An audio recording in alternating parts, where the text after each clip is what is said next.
Good morning, First Parish in Concord. I am the Reverend Jennifer Johnson. My pronouns are she and her. And as I like to say, I am so glad and so grateful to serve as the lead minister here at First Parish in Concord. It gives me truly special pleasure to welcome you to our in-gathering worship service on what we call Homecoming Sunday, when we return from the quiet, not sure if that's the right word, but the quiet of the summer season for a vibrant new year in the life of this cherished spiritual community. Good morning. My name is Lisa Bennett. My pronouns are she, her. And I'm excited to welcome you for the first time in my new role as chair of the governing board. Oh. Thank you. Thank you. First Parish in Concord is a welcoming Unitarian Universalist congregation that seeks ways to deepen spiritually, build community, and make a positive difference in the world. We welcome all who are gathered this morning in our beautiful historic sanctuary and everyone joining by Zoom from the comfort of home. Welcome members, friends, and new seekers. Welcome long-timers and first-timers and everyone in between. We welcome you with all the identities that you carry, with all the beliefs you hold and don't hold, with all of your questions and all of your doubts. We welcome you with all of the gifts that you bear, with all of the burdens you shoulder, with all of your joy and all of your heartache. Welcome to this house of worship, where love is at the center of all we strive to do and all we aspire to be. If you are new or visiting for the first time, please know that our wonderful ushers are stationed at the rear of the sanctuary, ready to assist you. Restrooms are located on the first floor and are accessible by stairs at either end of the sanctuary and by the elevator out the door to my right. Today, we welcome all ages to stay for the entire service and to participate in our beloved water communion ritual. Our religious education and youth programs will commence on September 21st. The parlor downstairs serves as our wiggle room, where young ones can play accompanied by their adult caregivers while the service streams on a large screen. We're off to an energetic start to this new year, so please see the bulletin of announcements in your order of service, and also check out firstparish.org and the FP Weekly e-newsletter for the many, many ways you can connect and get involved. All gathered in the sanctuary are invited to stay for our coffee hour in the parish hall downstairs immediately following the service. And the homecoming picnic is on for this evening, rain or shine. If it is still raining or too wet, we'll move inside, but it looks like the weather may clear. So let's hope that we'll be able to enjoy our festivities outdoors. So rest up and return at 5:30. We're going to try for a big group photo. It's been a long time. So if you want to be part of that, be here by 6:15. And before we deepen into our time of worship, we have one last welcome to extend. And I need all of you to help with this one. We've been waiting a long time to make it. Would Reverend Jenna Crawford please join us up front and take the pulpit so that this warm and wonderful congregation can welcome you as our new minister of congregational care.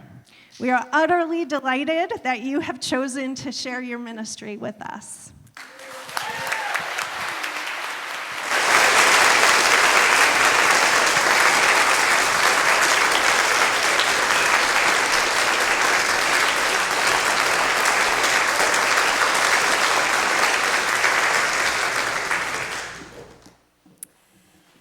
Good morning.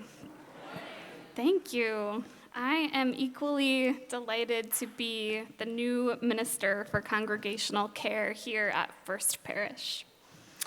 And I also want to take this moment to invite up the Bryce family, Nina, Sultan, and Micah, up to the chancel for our chalice lighting ritual.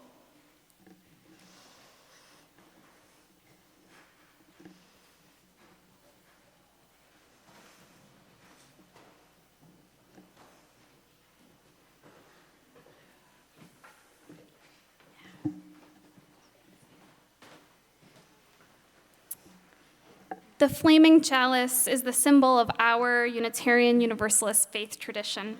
In the words of Reverend Deanna Van de Ver, as we light a chalice, a container of air, earth, and fire, this ritual of our faith reminds our subtle and crashing about beings that we are part of a collective, a community of care and connection, courage and questions, scared and sacred together.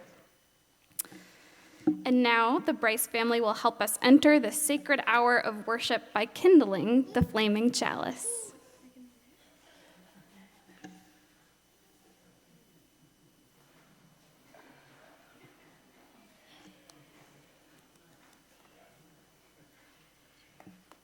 And now please join us in the unison chalice lighting response as on your screens or in your orders of service. Today, we gather with intention and creativity, releasing what we must, shaping what we will, in a space made possible by generations of community care and the courage of connection. I now invite you all to please rise in body or in spirit to sing our opening hymn, Make Channels for the Streams of Love, at number 299 in the gray hymnals.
Good morning.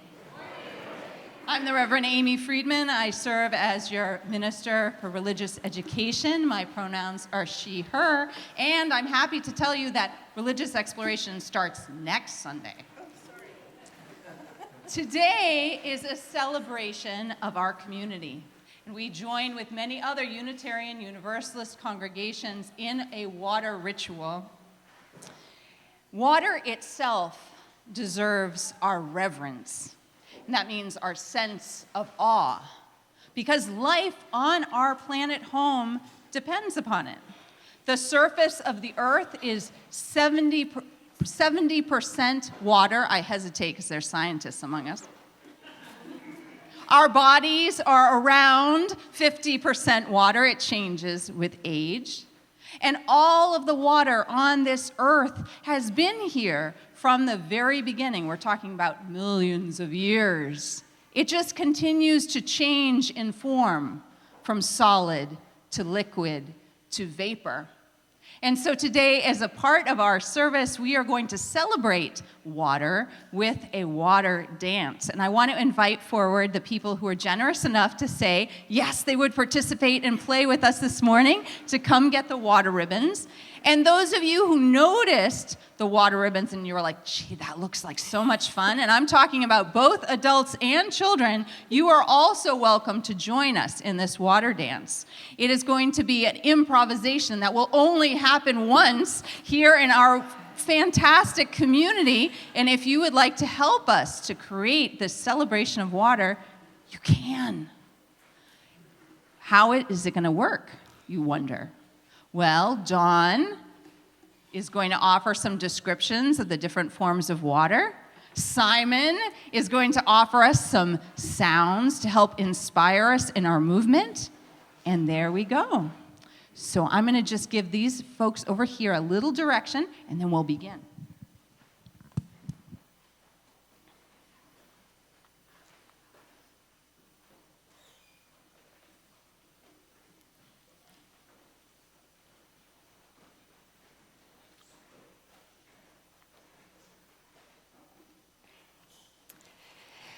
Our journey begins as a simple puddle, a pool of water on the ground, water down low, rippling, reflecting the sky.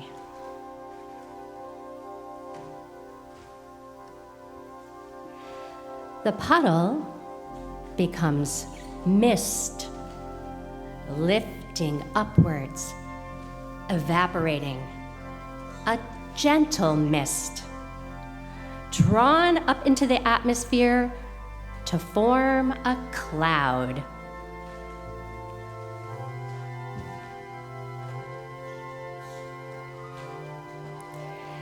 The clouds fill with moisture until the water transforms into rain. Raindrops falling down from the sky, back down to the earth.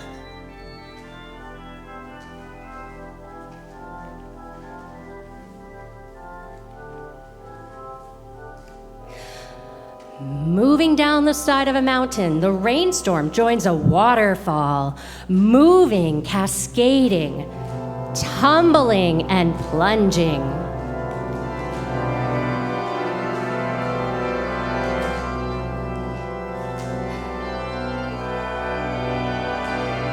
The water becomes a stream, a flowing stream, going over rocks, swerving, trickling, bubbling along its way.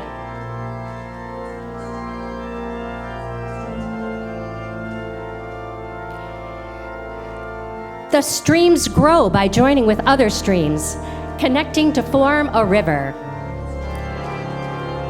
Together, the water forms currents, flowing and moving together as a mighty river.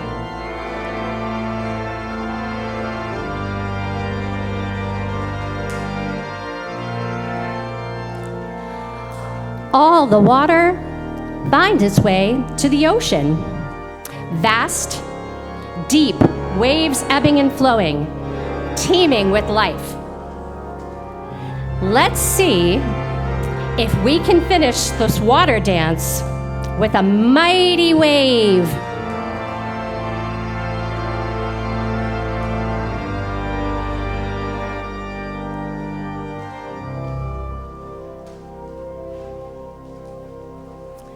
Now, please bring your hands together and let waters be still. We give thanks for the gift of water, one element in many forms, nourishing our lives and all who share our planet home. Thank you. Please return the ribbons and return to your seats.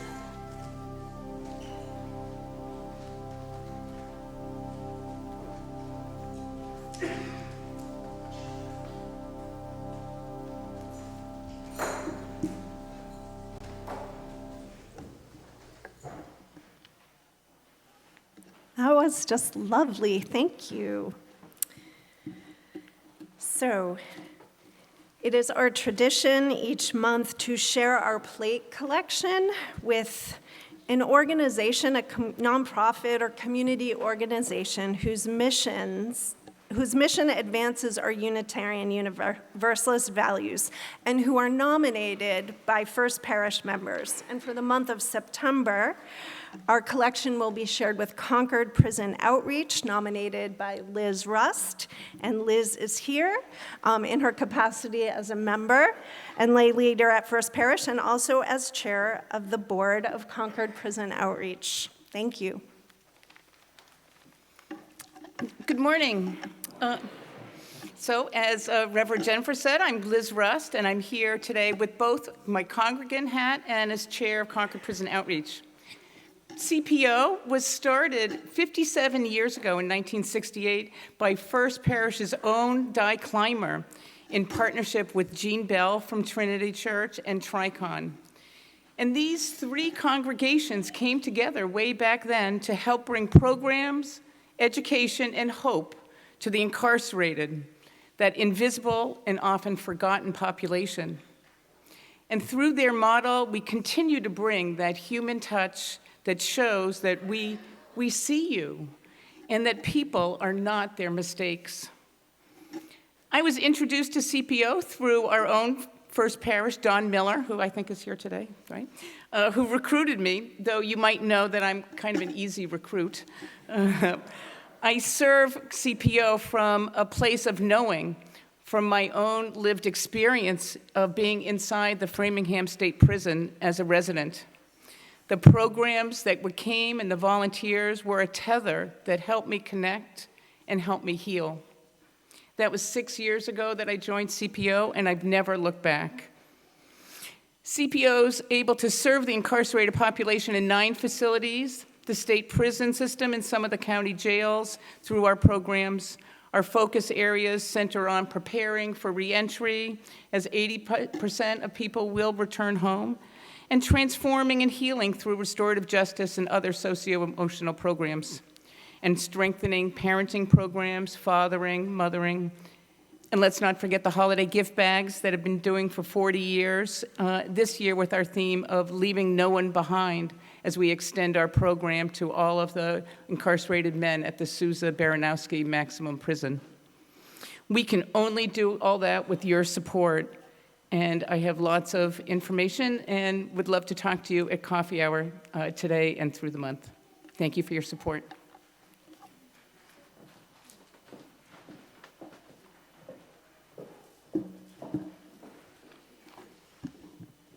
Thank you, Liz, for your powerful testimony about the incredible mission of Concord Prison Outreach, and there will be opportunities throughout the month to learn more about these critical programs. This morning, our offering has a second component. Tucked inside your order of service, you might have found, I hope you found, a blue slip of paper. And downstairs in the parish hall, a poster with a painted big wave created by our own Reverend Amy is waiting for your slip of paper, but you need to do something with it. We want to visually represent how all the water that you brought for our water communion flowed from many different sources and comes together here in community in the form of this big wave, just as individual raindrops move through the water cycle and ultimately come together to form ocean waves. So on that slip of paper, you are invited to write a word or a simple phrase that represents the source of your water. And if you didn't bring actual literal water, you can think about this symbolically, because we have a pitcher of water that you can use to participate in the water communion. So the source, right, what you're bringing into this ritual might come from a physical place, a geographical place, but it also might come from an experience of joy or sorrow or transformation, a special milestone, or even a feeling that you've been living with and in over these last months of summer. So our ushers will be coming around to collect your generous offerings to Concord Prison Outreach and the ministries of First Parish in Concord. And they'll be followed by worship helpers who will collect your slips of paper for our great big congregational wave, which you can check out in the parish hall during coffee hour. There are writing implements scattered around as well. So take a moment to think about your word or phrase and write it down. And our morning's offering will be generously given and gratefully received.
It feels so good to be back in this pulpit, in this sanctuary, with all of you, returning to our rhythm, our flow of gathering and worship.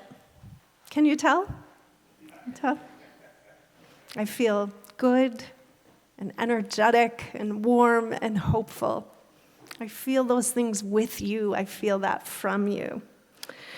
Since I've been back at all things First Parish, a few weeks now, I've been observing something that I want to talk about today.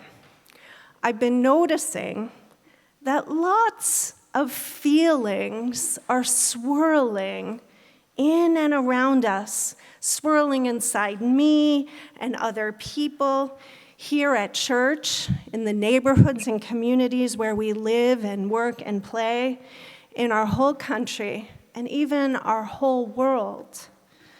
Some of the feelings are joyous, the happy feelings that many people experience in summer when we take time to visit with family and friends, when we go on special vacations or staycations to focus on fun and relaxation, when we make time to play in whatever ways we most enjoy, maybe at a campground or a lake or a concert or a carnival, at the neighborhood playground, in our own backyard, curled up with a great novel. I've noticed feelings of excitement and some nervousness as young people start off on new adventures at school or college, and a little bit older people move to new places and begin new jobs.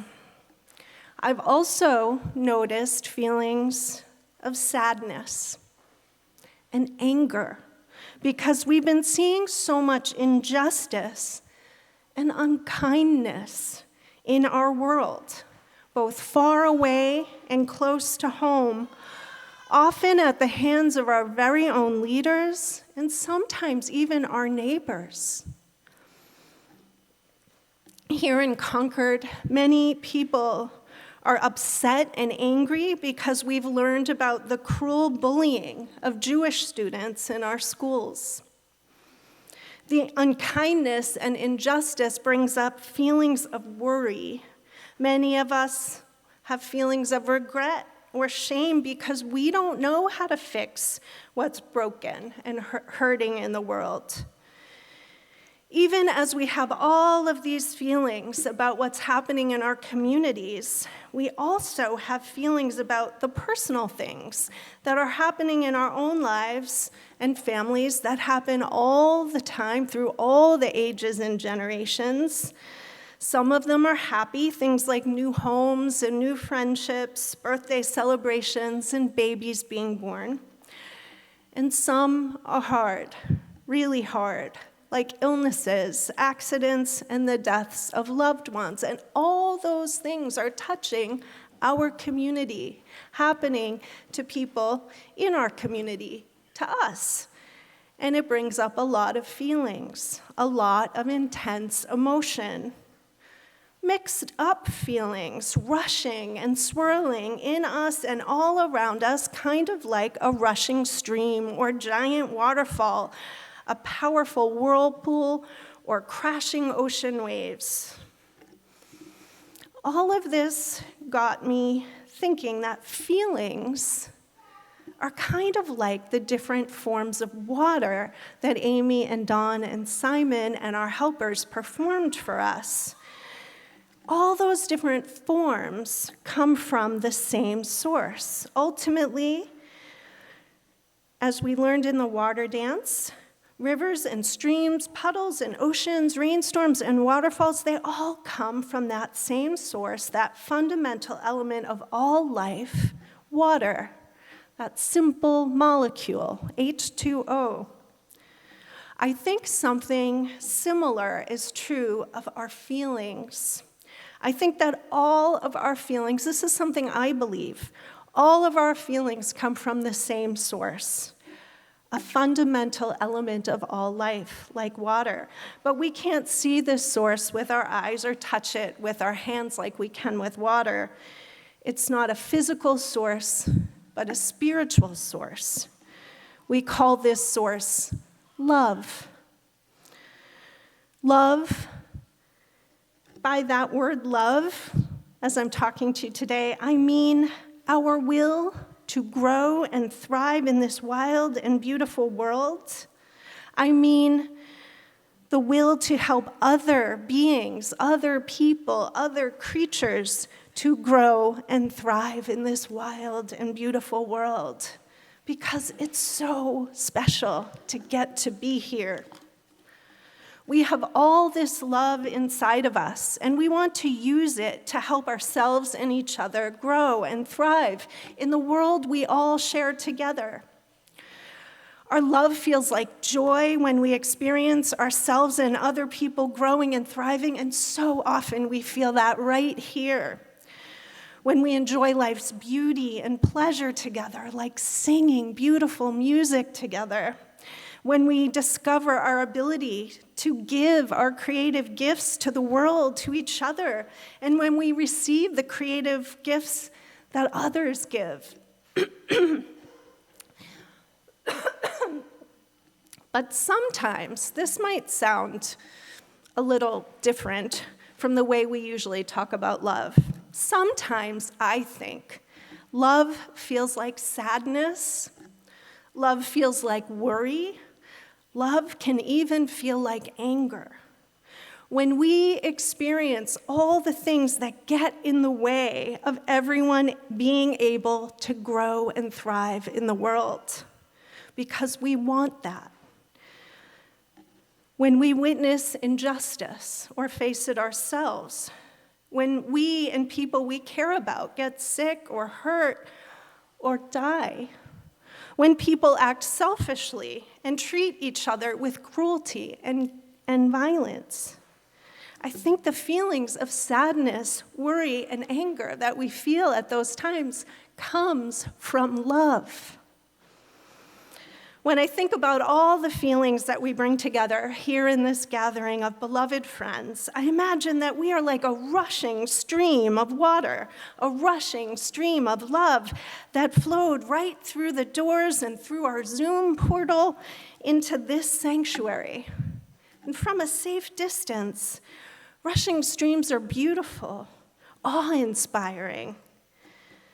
And so is this stream of beautiful people, with all the feelings born of love that you bear. A magnificent, rushing mountain stream.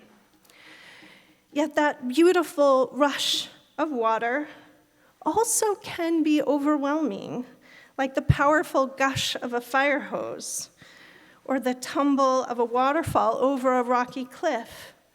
There's so much love flowing in all those different forms. How does one stay afloat in it all? In these times, these are hard times, my friends. In these hard times, our collective emotions, born out of love, often feel overwhelming to me, and maybe to you.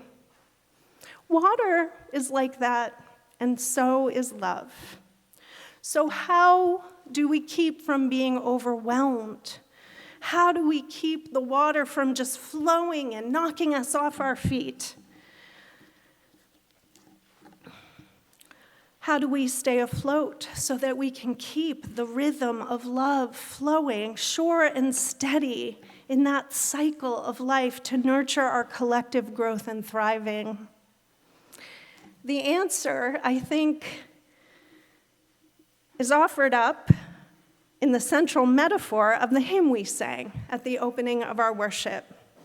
In spiritual community, we make channels, not actual physical channels that we dig, but spiritual channels for the streams of love. The ministries we offer are like metaphorical channels. They're calmer, they're more tranquil, they're more manageable, but still moving streams of water by which we carry and distribute our love to support our growth and thriving, and the growth and thriving of those around us in our world. Here at First Parish in Concord, for many years, our mission statement has given words to 3 primary channels, spiritual channels by which we extend our love in the world. Deepen spiritually, build community, make a positive difference in the world. Those are channels for all that rushing flow of love and all the feelings it brings. And this morning, they're represented on our water communion altar. Streams of love flow down into the channels of love we make through our ministries. And those channels also flow out into more branches. We deepen spiritually in our ministries of worship and music, religious education, spiritual practice, small groups, and deep listening, to name just a few. We build community in our ministries of fellowship, play, and giving and receiving care, joy jams and trivia nights, concerts and teas and potluck dinners, visiting and singing and listening at bedsides, delivering meals and loving messages in hard times. We act for a better world through our ministries of social action, immigration justice, racial justice, strengthening democracy, environmental action, accessibility justice, First Parish Pride. These are just some of the channels into which our mighty First Parish stream of love flows. You are making those channels here. So as we commence our water communion ritual this morning, I want to invite you to take a deep, nourishing breath. Let's take a deep, nourishing breath. Keep taking them in the way that feels right to you, and notice the nourishment flowing through your body, carried by the water of your body to every last cell, supporting the growth and well-being of your body. As you breathe, listen. Listen for that still small voice within. How is that still small voice calling to you to channel your love in the year to come? What spiritual needs, what longing for connection, what righteous will to help heal our world, what is calling to you? I invite you to just spend a little time. How is your still small voice calling to you to channel your love in the weeks and months and year to come? When Steinman starts playing, I invite you to come forward to our water communion altar with the water that you brought. And if you didn't bring any, again, we have a pitcher that you can use. And add it to the channels of love, the channels of ministry that flow from the awe-inspiring stream of love that rushes in, among, and between us all.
to start off our time of prayer and contemplation, will you breathe with me this morning?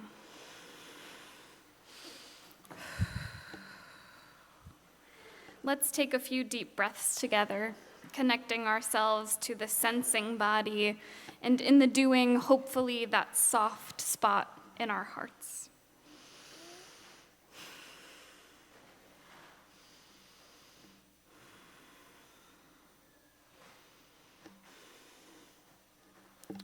As a community of faith and spirit, we rejoice in each other's joys and we bear witness to each other's sorrows. This morning, we hold in our hearts Holly Kratzley, who broke her fibula a few weeks ago and is recovering at home.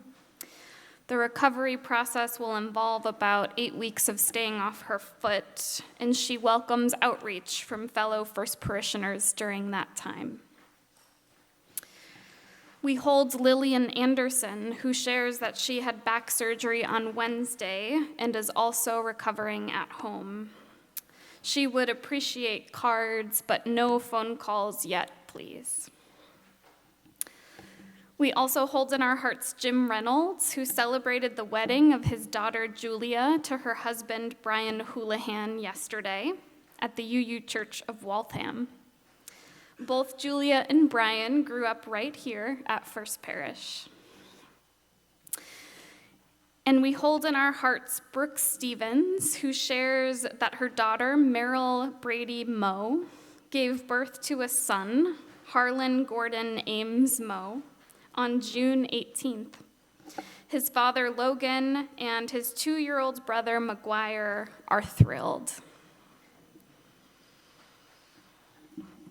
And now, staying connected to breath, sensing into that soft spot in our hearts, would you please join me in the spirit of prayer and meditation? Spirit of life, great mystery holding us all. Remind each of us that in the face of all that oppresses and divides us, as Amy shared, over 50% of our bodies are made of water. We too can be flexible like rivers who move with grace and rigor around boulders and beaver dams, even when the way through seems impossibly narrow. Over 50% of our bodies are made of water. We too are allowed to leave trails of tears. We too have the power to cleanse that which is toxic to our communities and soothe that which is hurting. Help remind us that even though alone we might feel like a single drop of water in the bucket, when each of our drops come together, we can be the mighty waterfall cascading down the mountain. And remind us that when the world feels like it's thrashing into us like an unrelenting wave, in community, we can help each other meet the wave by making channels for the streams of love. We can make channels, and in the doing, we send our love, our prayers, our advocacy toward places like Afghanistan, Gaza, Sudan, and others this morning.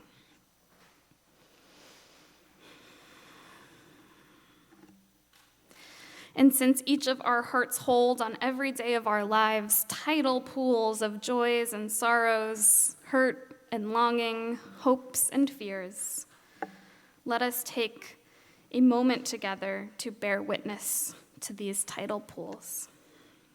As you feel moved, you're invited to type into the chat box if you are online, or share aloud from the pews if you're here in the sanctuary, your own joy, sorrow, or prayer that you are holding today, or the name of someone that is close to your heart this week.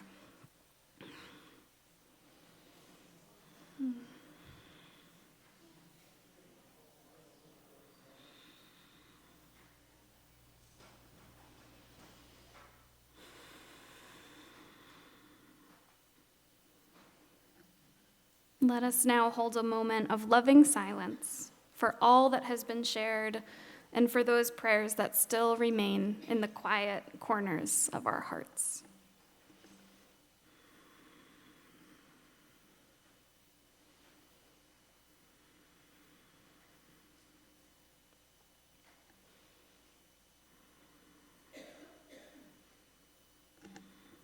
Amen.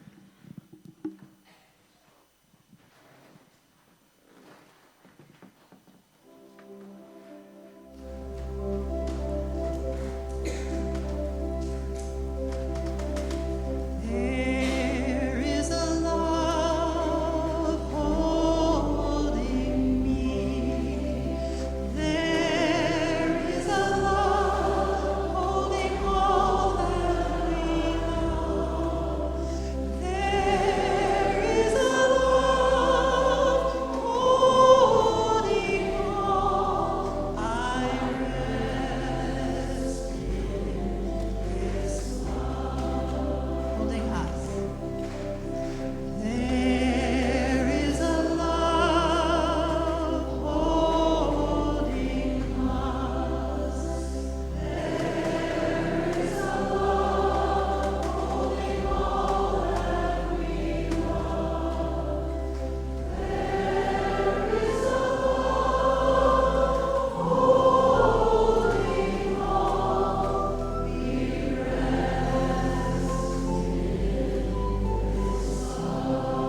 We rest in this love. We rest.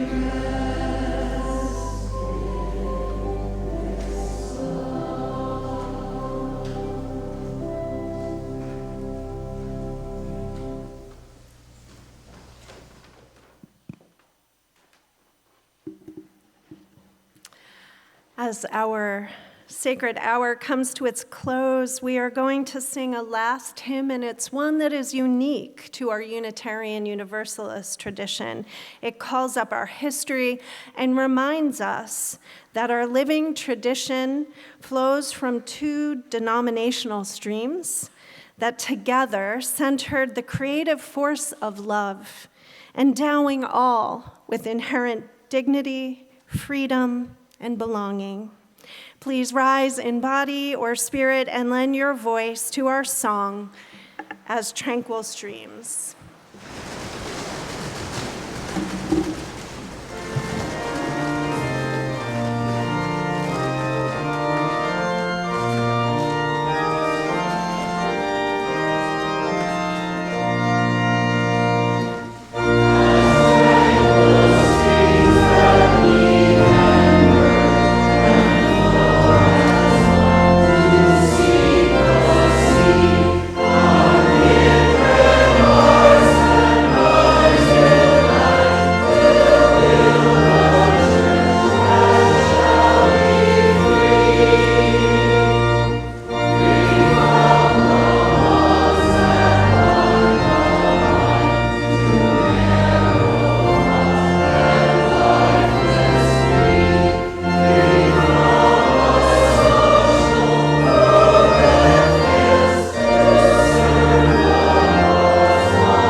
On that note, let us give and receive the benediction that has become the tradition of this beloved spiritual community. Go out into the world in peace. Have courage. Hold on to what is good. Return to no person evil for evil. Strengthen the faint-hearted. Support the weak. Help the suffering. Honor all beings. I now invite you to be seated and enjoy the postlude.